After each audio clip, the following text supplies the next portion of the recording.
Halo semuanya, Assalamualaikum warahmatullahi wabarakatuh. Welcome back to my YouTube channel. Kali ini videonya kakak mau kasih tahu teman-teman semua buat adik-adik kelas 12 yang mau lintas jurusan ketika SBMPTN nantinya. Namun sebelum itu, jangan lupa support channel ini agar tetap terus berkembang setiap harinya dengan klik tombol subscribe. Oke, langsung saja. Tujuan kakak buat video ini berdasarkan pengalaman kemarin kakak, ada teman-teman kakak juga lintas jurusan di SBMPTN. Nah, kalau kalian juga masuk ke kuota SNPTN, saran kakak kalian maksimalkan dulu di SNPTN. Kalian harus bisa memilih jurusan yang relevan dengan jurusan kalian di SMA. Maksudnya kalian cuma memaksimalkan peluang kalian di SNPTN dulu. Kalau kalian tidak lolos, kalian bolehlah berharap di SBMPTN untuk lintas jurusan. Nah, di sini kakak akan memberikan 5 tips buat kalian yang mau lintas jurusan di SBMPTN tahun depan. Oke, langsung saja. Tips yang pertama adalah buat jadwal belajar. Nah, teman-teman, sangat penting buat kalian untuk membuat jadwal belajar. Kenapa? Karena kalian sudah kelas 3 SMA. Kalian akan melewati beberapa fase atau tahap untuk kalian lulus sekolah di SMA. Nah, kalian akan mengikuti ujian sekolah, ujian praktek, dan sebagainya. Nah, gimana dong kak cara membagi waktu untuk belajar UTBK?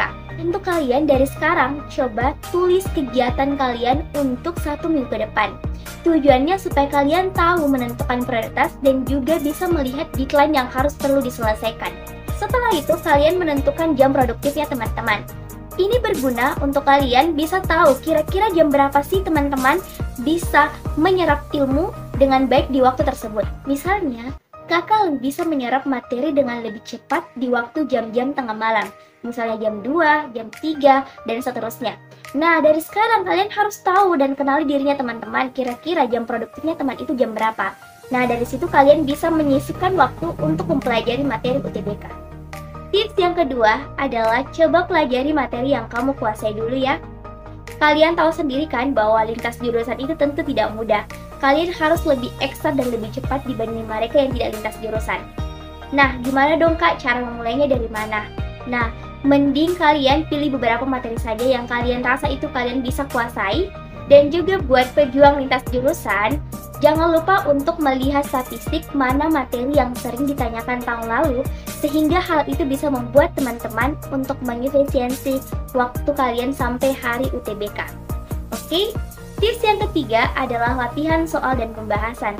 Kan kalian sudah pelajari materinya nih, sekarang waktunya kalian untuk latihan soal. Maksudnya kalian bisa mereview materi yang kalian sudah pelajari dengan mengerjakan latihan-latihan soal. Nah, kalian harus berbanyak latihan soal, harus tahu bagaimana menentukan dan melihat tipe-tipe soal yang sering ditanyakan. For your information teman-teman, UTBK itu menerapkan soal-soal HOTS. Jadi teman-teman, sebaiknya kalian perbanyak latihan soal, sehingga hal ini bisa menjadi gambaran atau bentuk di mana kalian bisa melihat tipe soal UTBK yang sering muncul, dan juga sekaligus mereview materi yang telah kalian pelajari. Oke? Tips yang keempat adalah coba pelajari TPS dulu. Nah teman-teman, kalian tahu kan TPS atau tes potensi skolastik yang merupakan tes yang kalian akan jalani entah kalian pilih saintek atau pilih sosum. Nah, TPS itu berupa penalaran umum, pengetahuan kuantitatif, pemahaman dan bacaan menulis, dan pengetahuan dan pemahaman umum. Materi seperti itu kalian akan dapatkan ketika akan mengikuti ujian UTBK SBMPTN.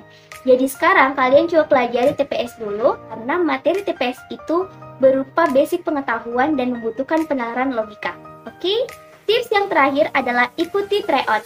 Nah, teman-teman, kenapa kalian penting mengikuti tryout? Karena ini mampu melihat dan mengukur seberapa jauh perkembangan kalian selama kalian belajar UTBK, serta juga kalian bisa melatih mental kalian ketika mengikuti ujian nantinya. Karena kalau kalian hanya latihan soal itu tidak cukup, kalian penting untuk mengikuti tryout supaya kalian tahu rencana dan peluang lulus kalian di SBMPTN nantinya. Yap, itulah tadi 5 tips buat kalian yang merencanakan akan lintas jurusan di SBMPTN tahun depan nantinya.